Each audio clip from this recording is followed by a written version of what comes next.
This is CS6460 Educational Technology. I have chosen the development track and I am presenting the final version of the Insecure Code Generator and Teaching Assistant.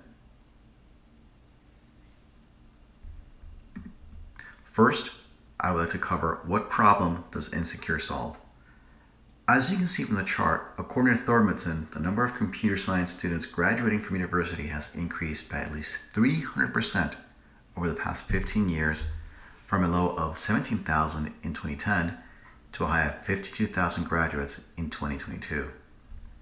Furthermore, over the past 10 years, BMA reports that software vulnerabilities have led to trillions of dollars in financial losses, increased risk to national infrastructure, and software vulnerabilities only continue to increase at an alarming rate.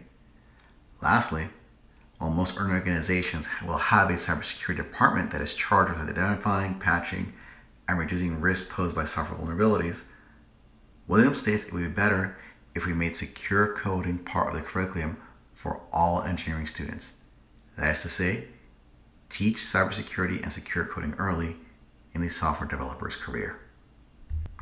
In order to raise awareness of secure coding practices, the Open Web Application Security Project, or OWASP, consisting of leading industry and academic leaders, have published their top 10 web application security risks, covering topics such as broken access controls, cryptographic failures, code injection, insecure web design, and more, with a vision statement, no more insecure software, and the mission to be the global open community that powers secure software through education, tools, and collaboration.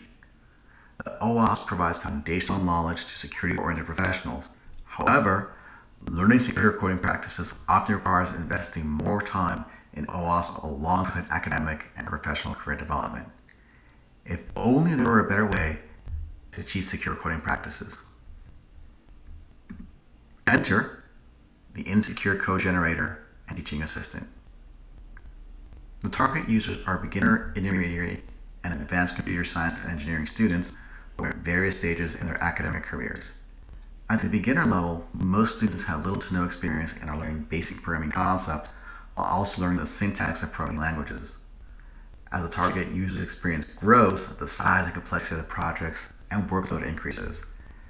At the advanced level, most students are doing internships with prospective employers, may already be employed, and ready to enter the workforce or move on to pursue an advanced degree.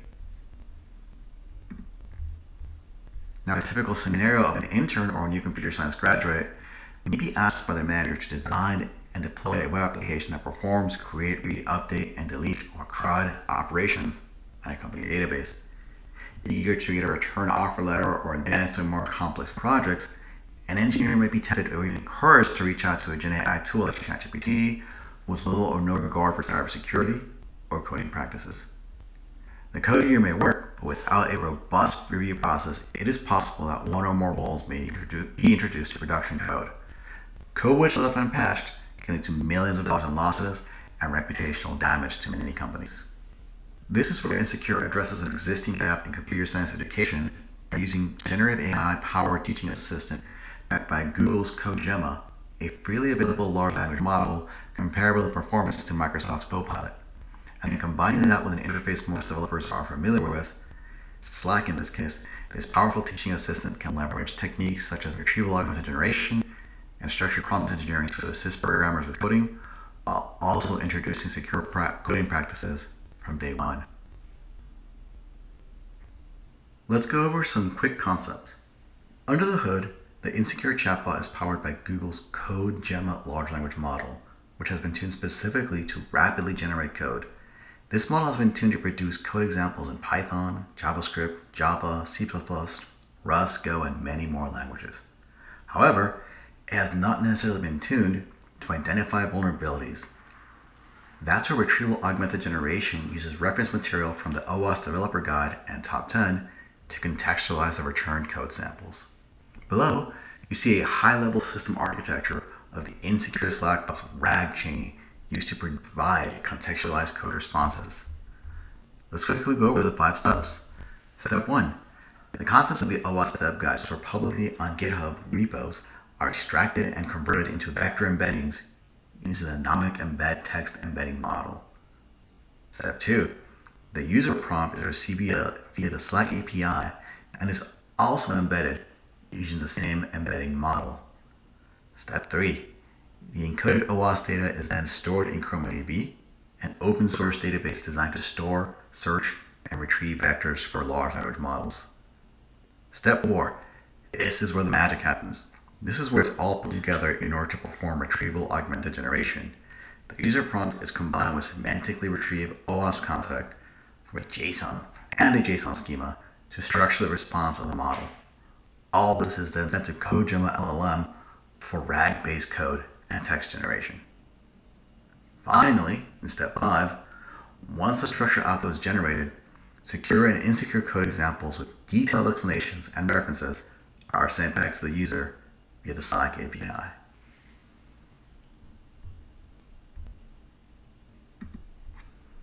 Enough background. Let's move on to a brief demo of the Insecure application in action.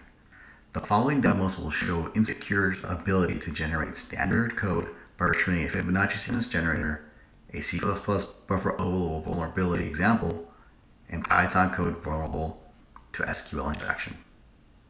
Alright, so let's demonstrate that the Insecure Slack bot works as a code generation chat assistant by prompting the chatbot to write a function that prints the first 10 Fibonacci numbers of a sequence.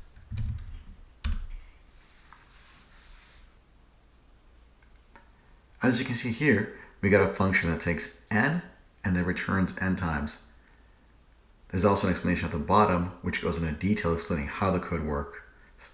Let's quickly move over to this Jupyter notebook and run the code.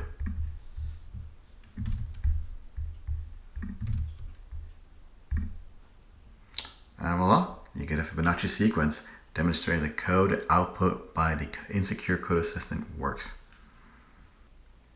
Alright, so the Fibonacci sequence is standard for a code generating LLM. Let's now move on to the more advanced features of the Insecure Slack bot and ask it to help me write a C++ function that loops over an array using instruct mode. This section takes a few seconds because it's actually running two LLM invocations, one for the secure and another for the insecure versions. As we can see, the code above shows C++ code for looping over an array with an explanation below, just like the previous Fibonacci example.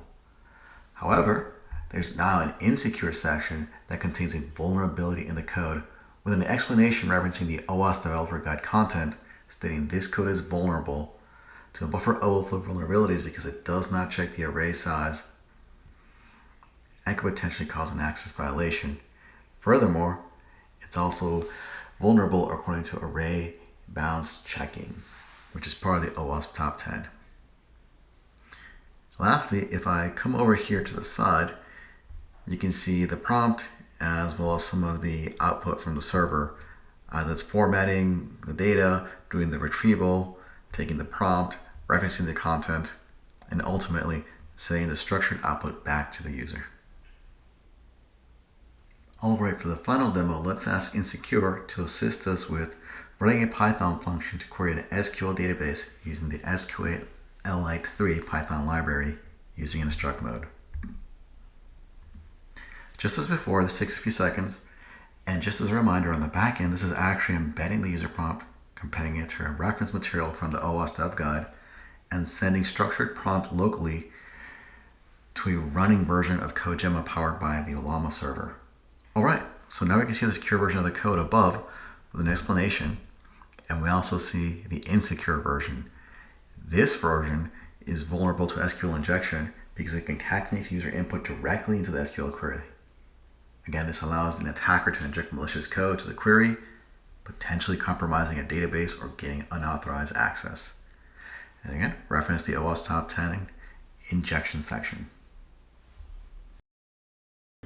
The Insecure Slack bot was meant to mimic the way developers interact at work by slacking fellow devs for references, code snippets, and questions about ongoing projects. However, more and more coding assistants such as Microsoft's Copilot are moving away from the web browser and into the IDE, such as VS Code or PyCharm. To make Insecure a truly integrated educational tool that teaches students while they code, the next version of Insecure would be an IDE extension such as a VS Code plugin that scans and generates code and chats with the developer as they write their code.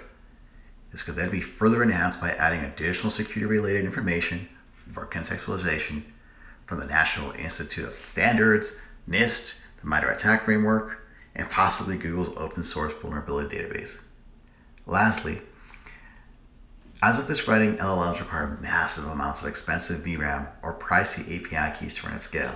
However, as hardware prices decrease, the ubiquity of LLMs in educational technology will only increase.